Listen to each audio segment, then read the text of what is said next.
বিয়ের পরে যখন বাবা আমার বাসায় প্রথম এসেছিলেন, খুশিতে না কষ্টে জানি না, উনি কেঁদে ফেলেছিলেন। সেটা দেখে আমি জিজ্ঞেস করেছিলাম, বাবা আমার বাসায় এসেছেন মাত্র 2 দিন হলো, এর মধ্যে আপনার মন খারাপ হলো, চলে যাবেন বাসায়? তো বাবা তখন একটা কথাই বলেছিলেন, ওটা তুই বুঝবি না। কোনো মেয়েই বাবার বাড়ি থেকে পাকা গৃহিণী হয়ে শ্বশুর বাড়িতে আসে না। সব মেয়েরাই বাবার বাড়িতে থাকা অবস্থায় পানির গ্লাসটুকুও একান্ত প্রয়োজন না হলে তুলে ধরে খায় না। ছোটবেলা থেকে আমার মা কখনো আমাকে এই কাজটা করে দে, এই কাজটা করতে হবে, এরকম কোনো অর্ডার দেয় নাই। তারপরেও মাঝে মধ্যে যদি ঘরটার ঝাড়ু দিতে বলতো, তখন আমার বাবা মুখের উপর বলে দিত, আমার মেয়ে এখানেও করবে, শ্বশুর বাড়িতেও করবে। এরকম হয় নাকি? এমন না যে আমি কোটিপতি বাবার একমাত্র মেয়ে ছিলাম, কিন্তু মধ্যবিত্ত পরিবারের মধ্যবিত্ত বাবার রাজকন্যাই ছিলাম আমি। বাবা মা এবং ভাইয়ের এত বেশি আদরের ছিলাম, কোনোদিন আমার ভাবিও আমাকে কোনো কাজ করার জন্য অর্ডার দেয় নাই বা কোনো কাজ করে দিতে অনুরোধও করেনি কখনো। মা বাবা ভাই আত্মীয় স্বজনের এত বেশি আদরে ছিলাম যে ওদের আদরে আদরে আমি গেচু মেয়ে টাইপস উড়নচণ্ডী ছিলাম। সেই মেয়ে স্বামীর সংসারে এসে এত সুন্দরভাবে সংসারের হাল ধরবে, এটা আত্মীয় স্বজন ইভেন আমি নিজেও জানতাম না। গোছানো ব্যাপারটা আমি আমার মায়ের কাছ থেকে শিখেছি, আর বাজার সদাইয়ের যে ব্যাপারটা ওটা আমার বাবার কাছ থেকেই শিখেছি। যেহেতু বাবার বেশি আদরের ছিলাম, বাবা যেখানে যেতেন ওনার মানিব্যাগের মতো আমি ওনার সাথে সাথে চলে যেতাম। আমার বাবা ছোটোখাটো একজন ব্যবসায়ী ছিলেন, আমি বেশিরভাগ ওনার সাথেই থাকতাম। ছোটবেলায় ওনাকে ব্যবসা করতে দেখে নিজের মনের মধ্যেও একটা ব্যবসায়িক মনোভাব পোষণ করেছিলাম আমি। খুব অল্প বয়সে চাকরিজীবীর স্ত্রী হয়ে শ্বশুর বাড়িতে আসলাম, আমার শ্বশুর বাড়ির 14 খানদানের একমাত্র বউ হয়ে। অনেকের আদর আহ্লাদ সব আমার উপর দিয়ে গেছে, আমি সব পূরণ করেছি। বিয়ে করেছিলাম বড় একজন চাকরিজীবীকে, হয়ে গেলাম ব্যবসায়ীর বউ। আমার নিজের মধ্যেও যেহেতু ব্যবসায়িক মনোভাবটা আগে থেকেই ছিল, তো হাজব্যান্ড ব্যবসা নিয়ে বিজি থাকে, আমি আমার সংসার, ছোটোখাটো ব্যবসা আর বাচ্চা কাচ্চা এসব নিয়ে আমিও বিজি থাকি। সংসারের সব কাজ আমার নিজেকেই করতে হয়, বাজার সদাই থেকে শুরু করে প্লেটে ভাত কি দিয়ে দিব, সব কিছু আমাকেই দেখতে হয়। বাজার করা আমার এক প্রকার শখ বলতে পারেন, আমি খুব আগ্রহ নিয়ে বাজার করি। আলহামদুলিল্লাহ, সামনে রমজান, এখানেও বাজার সদাই সব করে আমাকেই গুছাইতে হবে। অনেক বাজার করা হয়ে গেছে, ধাপে ধাপে বাজারগুলো করতে হচ্ছে। সামনে রোজা আর মাসও শুরু, তো আমার ঘরে কোনো কিছুই নাই, মশলা থেকে শুরু করে কোনো প্রকার বাজার সদাই ছিল না।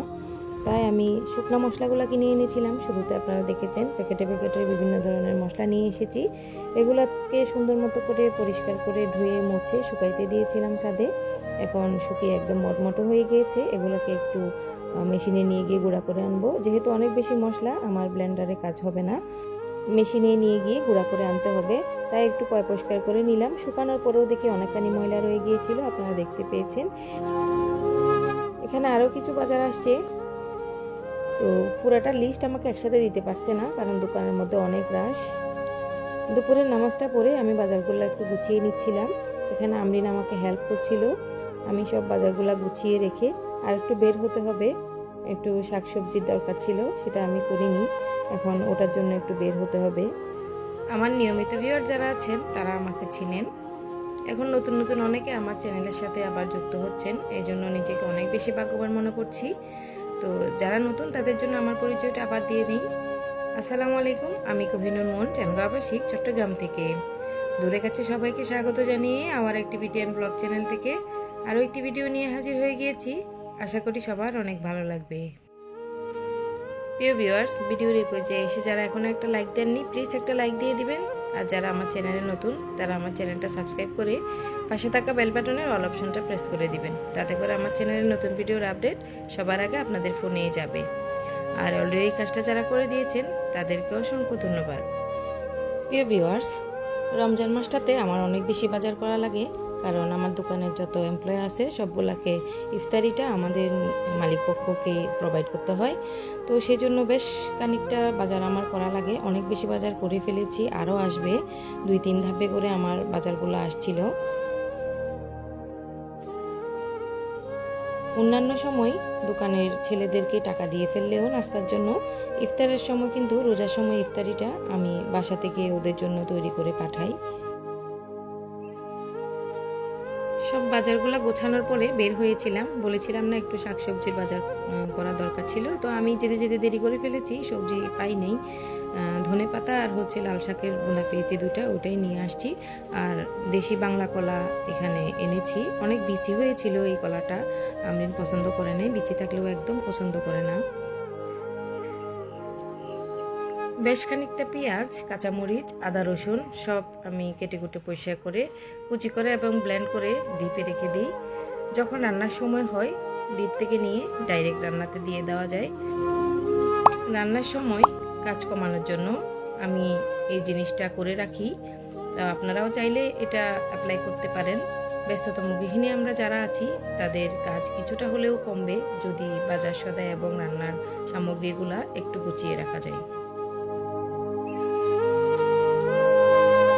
সব বাজারগুলো গুছিয়ে নিয়েছি আলহামদুলিল্লাহ। এবার একটু রান্নার দিকে চলে আসলাম। আমরিন ভুনা খিচুড়ি খেতে চেয়েছে, সাথে আমি একটু চিকেন ভুনা করব, সেই জন্য মশলাটা একটু কষিয়ে নিলাম।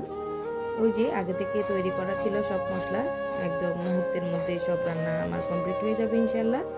তো এখানে আমি মাংসটাকে একটু গরম পানি দিয়ে ধুয়ে নিয়েছি। তো গরম পানি দিয়ে ধুয়ে নেওয়াটা আমি আমার ছোটো বোনের কাছ থেকে শিখেছি। ও তো পানি দিয়ে সিদ্ধ করে নেয়, যেহেতু ওদের বাড়িতে মুরগির ফার্ম আছে, ওরা জানে কিভাবে প্রসেস করে রান্না করলে ফার্মের মুরগিটা মানবদেহের জন্য বেশি একটা ক্ষতিকারক হবে না। যেহেতু মেডিসিন দিয়ে তৈরি এই মুরগিগুলা, আসলে আমরা বুঝি না, না বুঝে অনেক বেশি খায়। বাচ্চারাও চিকেন খুব পছন্দ করে, এটা আসলে একদম উচিত না। তারপরে একটু প্রসেস করে রান্না করলে ওদের হেলথের তেমন একটা ক্ষতি হবে না ইনশাল্লাহ করে। মাংসটা বসিয়ে দেওয়ার পরে এখন খিচুড়িটা বসাচ্ছি। আপনারা দেখতে পেয়েছেন হাত মেখে বসিয়ে দিব, অল্প সময়ই অল্প মশলায় খুব সুন্দর একটা ঝরঝরা বোনা খিচুড়ি হয়ে যাবে। কিছুদিন আগে আমার বড় ভাই আসছিলেন আমার বাসায়, তো ওই দিন আমি চিকেন ভুনা আর হচ্ছে ভুনা খিচুড়ি রান্না করেছিলাম। ভাইয়া খেয়ে খুব পছন্দ করেছে এবং জিজ্ঞেস করেছে এটা কিভাবে কি দিয়ে রান্না করেছি। যখন বলেছি হাতে মেখে এমনি বসিয়ে দিয়েছি, উনি বিশ্বাসই করতে চাই নাই।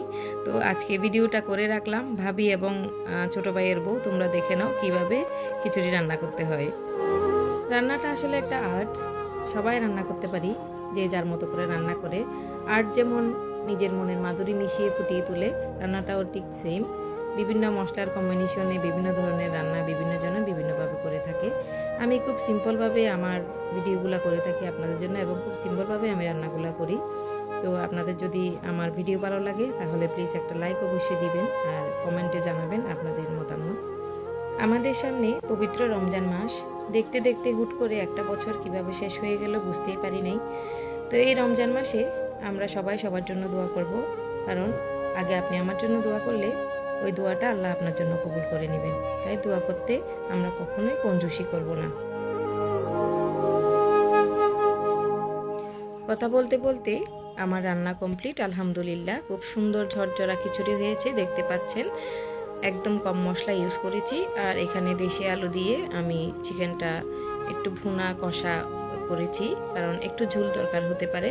আজকে আর কোনো রান্না করি নেই, এই দুটা দিয়ে চলবে। আর শসা আছে, সাথে কোক আছে। তো সবাই মিলে আজকে দুপুরে আমরা খেতে বসছি আলহামদুলিল্লাহ করে। কাল থেকে তো রমজান শুরু। এদিকে পুষিও এসে হাজির, ও এসব আসলে খায় না, কিন্তু আমরা যখন খেতে বসি তার একটু পাশে বসে থাকা লাগে। বসে থেকে একটু সে অবজার্ভ করে আমরা কি করি না করি। ওকে একটু খাবার দিলে সে একটু শুকে দেখে আবার খায় না, ওরকম অবস্থা। খাওয়া দাওয়া আগে ওর ঠিক ছিল, যখন সে 7 তলা থেকে পড়ে গিয়েছিল এরপর থেকে তার এই অবস্থা। আর একটা নিচে কাপড় দিয়ে রাখতে হয়, কারণ ও যে কোনো মুহূর্তে পি করে দিতে পারে। অ্যাক্সিডেন্টের পর থেকে তার এই অবস্থা। তো আজকের ভিডিও পর্যন্ত, সবাই ভালো থাকবেন। আল্লাহ হাফেজ, আসসালামু আলাইকুম।